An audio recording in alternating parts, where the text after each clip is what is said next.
किसान, बदलते भारत की शान।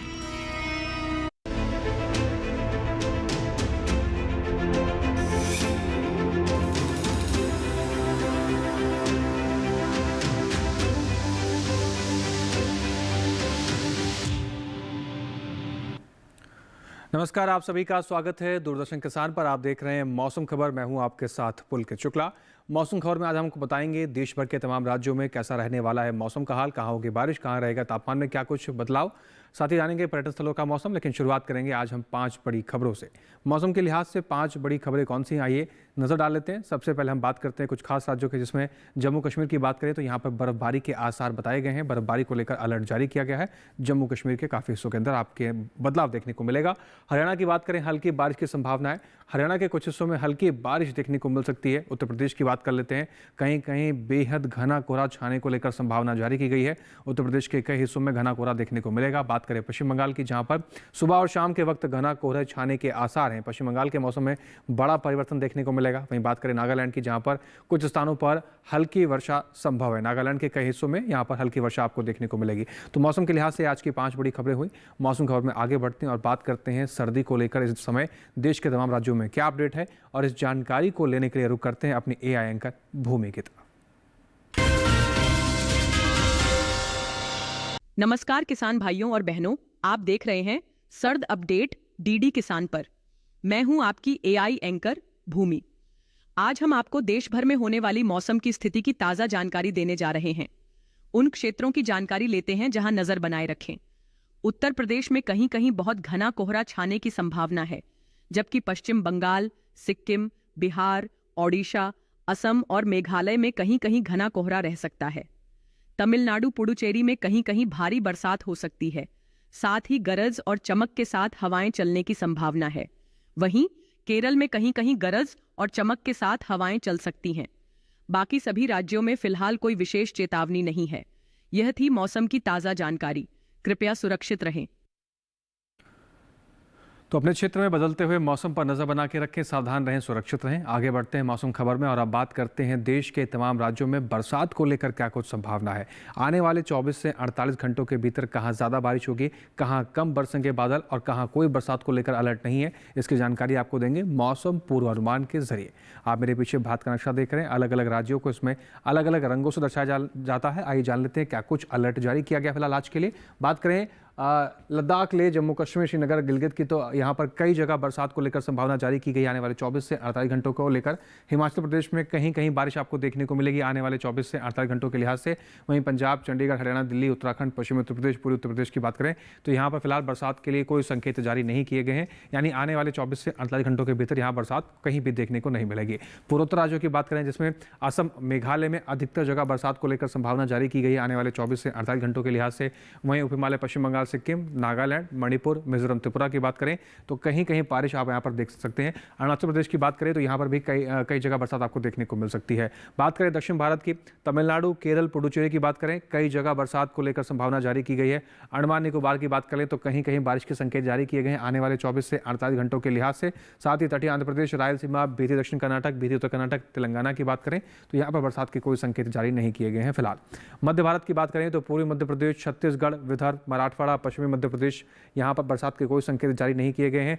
साथ ही कुछ और राज्यों की बात करें, जिसमें कच्छ, सौराष्ट्र, गुजरात, दमन और दीव, कोंकण, गोवा, पश्चिमी राजस्थान और पूर्वी राजस्थान, यानी मध्य भारत के इन तमाम हिस्सों के अंदर फिलहाल बरसात के कोई संकेत जारी नहीं किए गए हैं आने वाले 24 से 48 घंटों के लिहाज से। अब बात कर लेते हैं मौसम की चाल की, यानी पिछले 24 घंटे में कहां बरसात दर्ज की गई, कहां कैसा रहा है मौसम। लद्दाख, ले जम्मू कश्मीर, श्रीनगर की बात करें तो यहाँ पर कई हिस्सों के अंदर पिछले 24 घंटे के लिहाज से बरसात दर्ज की गई है।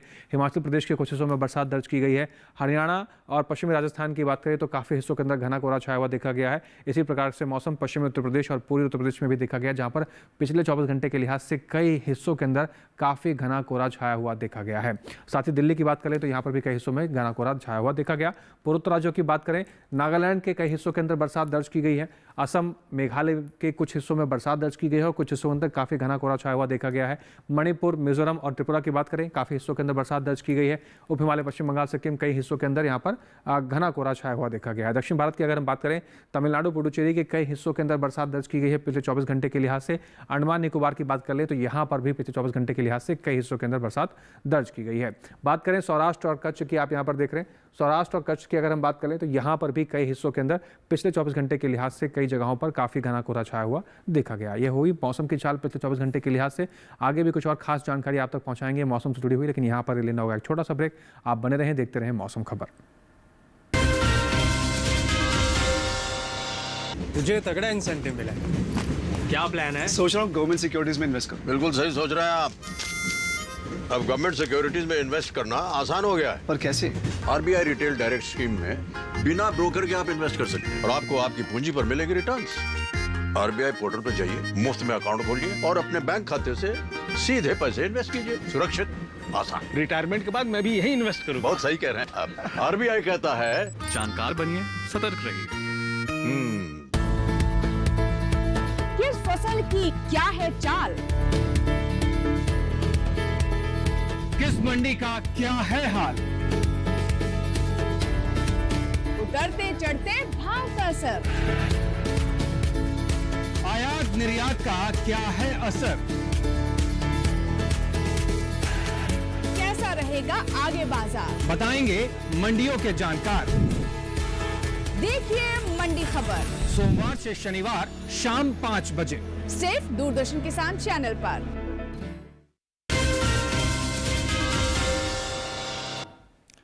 ब्रेक के बाद एक बार फिर से आप सभी का स्वागत है। आप देख रहे हैं मौसम खबर। मौसम खबर में आगे बढ़ते हैं और अब बात कर लेते हैं देश के तमाम राज्यों में इस समय तापमान की क्या स्थिति है, कहां पर तापमान में क्या बदलाव देखने को मिल रहा है, इसकी जानकारी देंगे आपको इस सेगमेंट में, जिसमें आपको बताएंगे देश भर के तापमान का हाल।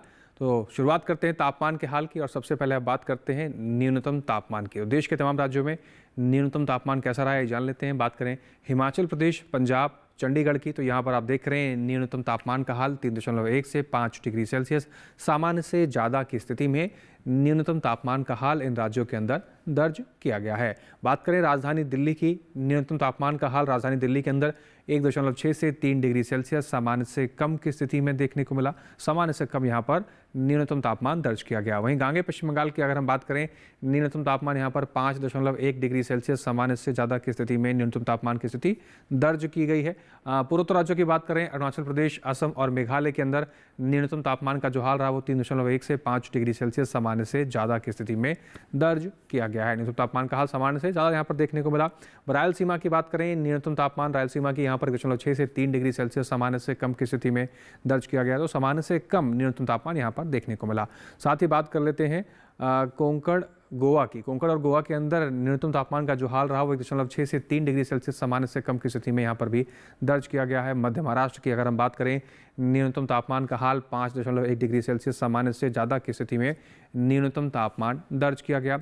बात करें पूर्वी मध्य प्रदेश, विदर्भ, मराठवाड़ा, कच्छ और सौराष्ट्र की, तो यहाँ पर न्यूनतम तापमान का हाल 3.1 से 5 डिग्री सेल्सियस सामान्य से ज़्यादा की स्थिति में दर्ज किया गया है। न्यूनतम तापमान का हाल सामान्य से ज़्यादा यहाँ पर देखने को मिला। बात करें देश के सबसे अधिक तापमान की, पूर्वी उत्तर प्रदेश के फुर्सतगंज में 6.1 डिग्री सेल्सियस के साथ देश का सबसे कम तापमान दर्ज किया गया। अब बात करते हैं अधिकतम तापमान की स्थिति कैसी रही। लद्दाख, लेह, जम्मू कश्मीर, श्रीनगर, गिलगित की बात करें, अधिकतम तापमान का जो हाल यहाँ पर रहा वो 5.1 डिग्री सेल्सियस सामान्य से ज़्यादा की स्थिति में दर्ज किया गया है। अधिकतम तापमान का हाल यहाँ पर सामान्य से ज़्यादा दर्ज किया गया। वहीं हिमाचल प्रदेश की अगर बात करें, अधिकतम तापमान में यहाँ तब्दीली देखने को मिल रही है। 3.1 से 5 डिग्री सेल्सियस सामान्य से ज़्यादा की स्थिति में दर्ज किया गया है। दक्षिण भारत के केरल की बात कर लेते हैं। अधिकतम तापमान के अंदर 1.6 से 3 डिग्री सेल्सियस सामान्य से कम की स्थिति में अधिकतम तापमान केरल का दर्ज किया गया। साथ ही बात करें कुछ और राज्यों की, पूर्वी राजस्थान, गुजरात, मध्य महाराष्ट्र, मराठवाड़ा, विदर्भ, अधिकतम तापमान की स्थिति 3.1 से 5 डिग्री सेल्सियस सामान्य से ज़्यादा की स्थिति में यहाँ पर दर्ज की गई है अधिकतम तापमान की स्थिति। बात करें पश्चिमी राजस्थान की, अधिकतम तापमान यहाँ पर भी 5.1 डिग्री सेल्सियस सामान्य से ज़्यादा की स्थिति में दर्ज किया गया। अधिकतम तापमान का हाल इस प्रकार से यहाँ पर देखने को मिला।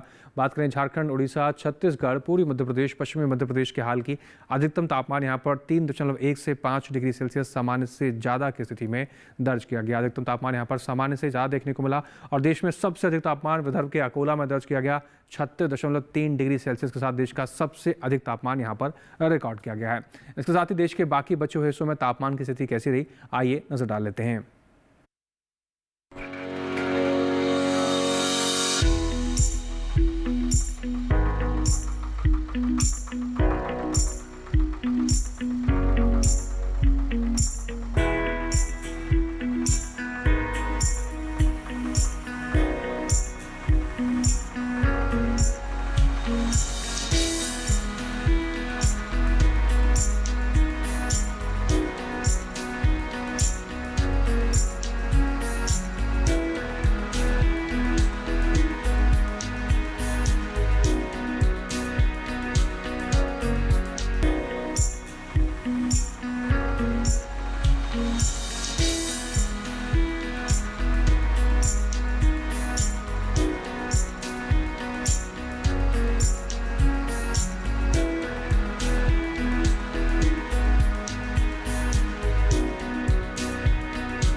तो आपने यहाँ जाना देश भर के तमाम राज्यों में तापमान की स्थिति कैसी दर्ज की गई, आगे हम आपको बताएंगे वायु गुणवत्ता और साथ ही साथ पर्यटन स्थलों का कैसा रहेगा हाल। लेकिन यहाँ पर लेना होगा एक छोटा सा ब्रेक। आप बने रहें, देखते रहें मौसम खबर।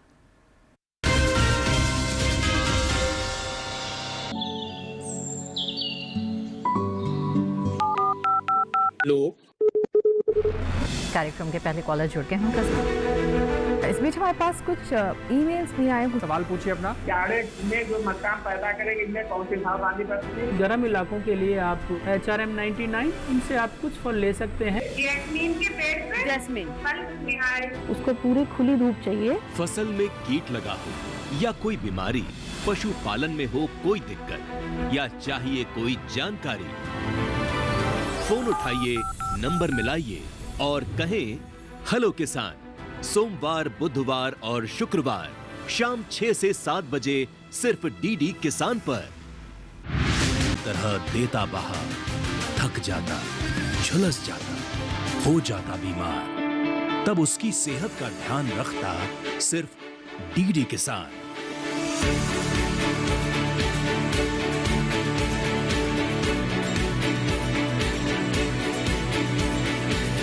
देखिए स्वस्थ किसान शनिवार शाम 6 बजे लाइव सिर्फ दूरदर्शन किसान चैनल पर।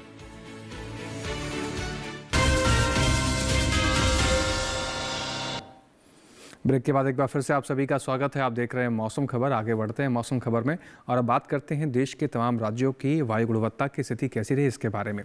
और इसकी जानकारी लेने के लिए एक बार फिर से रुख करेंगे अपनी AI एंकर भूमि की तरफ।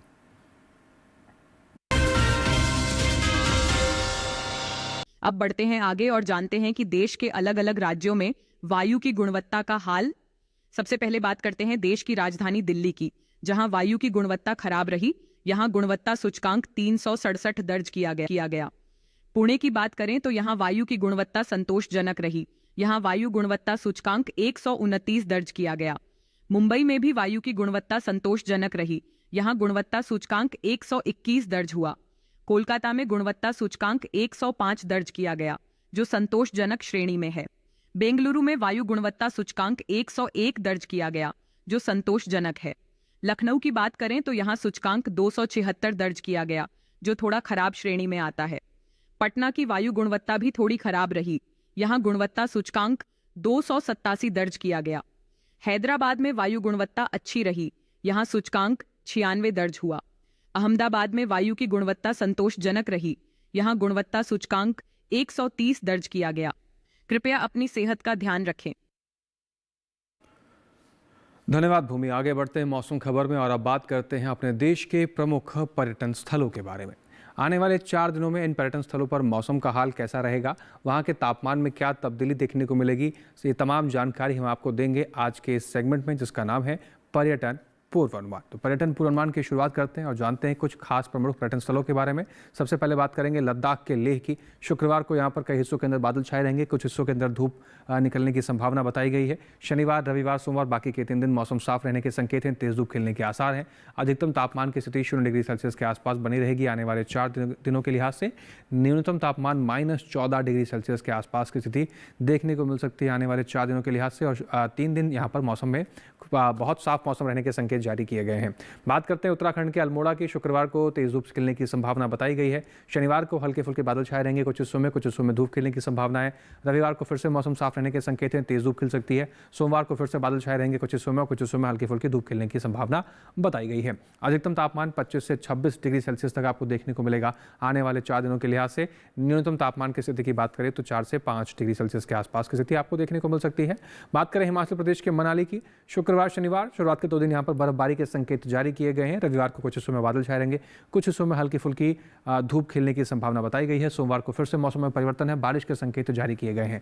अधिकतम तापमान 10 से 12 डिग्री सेल्सियस के आसपास आपको देखने को मिल सकता है आने वाले 4 दिनों के लिहाज से। न्यूनतम तापमान की बात करें तो 1 डिग्री सेल्सियस के साथ 2 डिग्री सेल्सियस के आसपास की स्थिति न्यूनतम तापमान की बनती हुई नजर आएगी आने वाले 4 दिनों के लिहाज से। उत्तर प्रदेश के आगरा की बात कर लेते हैं। शुक्रवार, शनिवार शुरुआत के 2 दिन घना कोहरा छाए रहने के संकेत जारी किए गए हैं। रविवार, सोमवार मौसम में परिवर्तन देखने को मिल रहा है और यहाँ पर बारिश के संकेत बताए जा रहे हैं। आने वाले 4 दिनों के लिहाज की बात करें तो अधिकतम तापमान 21 से 26 डिग्री सेल्सियस तक जा सकता है। साथ ही न्यूनतम तापमान की बात करें तो 11 डिग्री सेल्सियस से लेकर 13 डिग्री सेल्सियस तक न्यूनतम तापमान की स्थिति आपको देखने को मिलेगी आने वाले 4 दिनों के लिहाज से। आगे बढ़ते हैं, बात करते हैं हरियाणा के कुरुक्षेत्र की। शुक्रवार, शनिवार, रविवार, सोमवार चारों दिन यहाँ पर मौसम साफ रहने के संकेत जारी किए गए हैं और चारों दिन यहाँ पर तेज धूप खिलती हुई निकलती हुई दिखाई देगी। अधिकतम तापमान की बात करें तो आप देख रहे हैं 23 डिग्री सेल्सियस से लेकर 26 डिग्री सेल्सियस तक अधिकतम तापमान की संभावना है। न्यूनतम तापमान की बात करें तो 9.1 से 11 डिग्री सेल्सियस के आसपास की स्थिति न्यूनतम तापमान की कुरुक्षेत्र में आपको दिखाई देगी। साथ ही चारों दिन यहाँ पर मौसम साफ रहने के संकेत जारी किए गए हैं।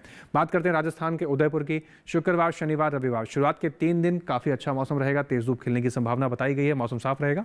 सोमवार को मौसम में परिवर्तन है, हल्के फुल्के बादल छाए रहेंगे कुछ हिस्सों में और कुछ हिस्सों में हल्की फुल्की धूप खिलने की संभावना बताई गई है। अधिकतम तापमान की बात करें तो 25 डिग्री सेल्सियस से लेकर 28 डिग्री सेल्सियस तक आपको देखने को मिलेगा आने वाले 4 दिनों के लिहाज से। न्यूनतम तापमान की बात करें तो 9 डिग्री सेल्सियस से लेकर 11 डिग्री सेल्सियस तक आपको न्यूनतम तापमान की स्थिति देखने को मिल सकती है। नागालैंड के कोहिमा की बात करें, शुक्रवार, शनिवार, रविवार, सोमवार चारों दिन यहाँ पर बादल छाए रहने के संकेत जारी किए गए हैं, कोहरा छाए रहने के संकेत जारी किए गए हैं। अधिकतम तापमान की बात करें तो 20 डिग्री सेल्सियस से लेकर 23 डिग्री सेल्सियस तक अधिकतम तापमान की स्थिति आपको देखने को मिलेगी। न्यूनतम तापमान की बात करें तो 4 से 5 डिग्री सेल्सियस के आसपास की स्थिति न्यूनतम तापमान की बनी रहेगी और चारों दिन यहाँ पर घना कोहरा छाए रहने को संभावना है, तो इस हिसाब से तैयारी करें और सावधानी बरतें। बात करते हैं बिहार के बोधगया की। शुक्रवार, शनिवार, रविवार, सोमवार चारों दिन यहाँ पर भी आप देख रहे हैं काफ़ी घना कोहरा छाए रहने के संकेत जारी किए गए हैं आने वाले 4 दिनों के लिहाज से। अधिकतम तापमान 25 से 26 डिग्री सेल्सियस के आसपास की स्थिति नजर आ सकती है आने वाले 4 दिनों के भीतर। न्यूनतम तापमान की बात करें तो 11 से 12 डिग्री सेल्सियस के आसपास की स्थिति न्यूनतम तापमान की बनती नजर आएगी और चारों दिन यहाँ पर घने कोहरे को लेकर संकेत जारी किए गए हैं। तो अगर आप बोधगया जाने की तैयारी कर रहे हैं तो सावधानी बरतें, तैयारी उस हिसाब से करें।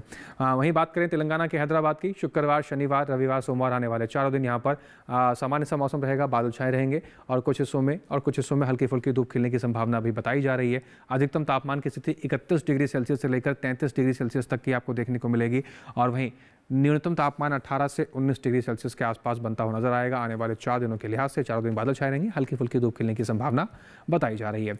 बात करते हैं अब तमिलनाडु के ऊटी की। शुक्रवार को बादल छाए रहेंगे कुछ हिस्सों में हल्की फुल्की धूप खिलने की संभावना। शनिवार को बरसात के संकेत जारी किए गए हैं। रविवार, सोमवार फिर से मौसम में तब्दीली देखने को मिलेगी, कुछ हिस्सों में बादल छाए रहेंगे, कुछ हिस्सों में हल्की फुल्की धूप खिलने की संभावना बताई गई है। अधिकतम तापमान 24 से 25 डिग्री सेल्सियस के आसपास आपको देखने को मिलेगा। वहीं न्यूनतम तापमान की बात करें तो 10 से 11 डिग्री सेल्सियस की स्थिति न्यूनतम तापमान की आपको देखने को मिल सकती है तमिलनाडु के ऊटी में। ये बात हुई पर्यटन स्थलों की। अब बात करते हैं अपने अन्नदाताओं की और किसानों की और खेत में लगी हुई उनकी फसलों की। इस समय आपको कृषि कार्य कैसे करने हैं ताकि आपकी फसल उत्पादन पर कोई असर न पड़े, आइए जान लेते हैं अपने एआई एंकर कृषि के जरिए। नमस्कार, आप देख रहे हैं डीडी किसान।